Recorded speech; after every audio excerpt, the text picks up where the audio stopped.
வணக்கம் நண்பர்களே. நம்ம வீட்டு சமையல் அறையில் மணத்திற்காகவும் சுவைக்காகவும் சேர்க்கப்படும் ஒரு சாதாரண பொருள் உண்மையாகவே ரொம்ப சூப்பரான ஒரு ஃபுட் அப்படின்னு சொன்னால் நம்புவீங்களா? ஆமாம், அதுதான் வெந்தயம். வெறும் 15 நாட்கள் தொடர்ந்து வெந்தயத்தை சரியான முறையில் சாப்பிட்டா உங்கள் உடலில் என்னென்ன அதிசயங்கள் நடக்கும்னு இந்த வீடியோவில் பார்க்கலாம். சர்க்கரை நோயிலிருந்து முடி கொட்டுறது வரை இதற்குள்ளே ஒளிஞ்சிருக்கும் ரகசியம் என்னன்னு பார்க்கலாம் வாங்க. வெந்தயத்தில் நார்ச்சத்து, இரும்புச்சத்து, மாங்கனீஸு, அப்புறம் மெக்னீஷியம் போன்ற சத்துக்கள் அதிக அளவில் இருக்குது. முக்கியமாக பார்த்தீங்கன்னா வெந்தயத்தில் இருக்கக்கூடிய 4-ஹைட்ராக்சிசோலுசின் அப்படிங்கிற அமினோ அமிலம் இன்சுலின் சுரப்பை இயற்கையாகவே தூண்டும் திறன் கொண்டது. இது ஏன் கசக்கிறது தெரியுமா? இதில் உள்ள ஆல்கலாய்டுகள் தான் இந்த கசப்பிற்கு காரணம். ஆனால் அந்த கசப்பு தான் நம் கல்லீரலுக்கு நன்மையை வழங்குது. வெந்தயத்தில் இருக்கிற கேலக்டோமெனன் ரத்தத்தில் இருக்கிற சர்க்கரை அளவு உறிஞ்சப்படுவதை மெதுவாக்குது.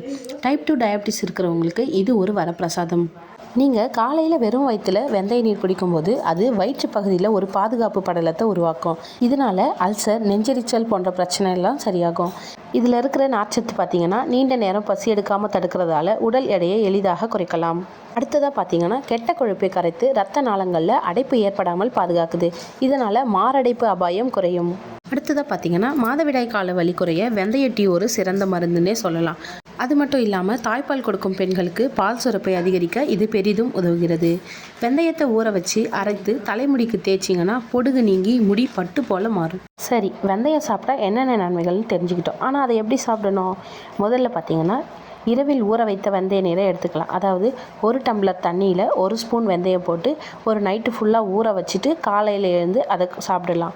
ரெண்டாவதாக பார்த்திங்கன்னா வெந்தய டீ போட்டு அதில் தேன் கலந்து குடிக்கலாம். அடுத்ததாக முளைக்கட்டின வெந்தயம் சாப்பிட்றது ரொம்பவே நல்லது.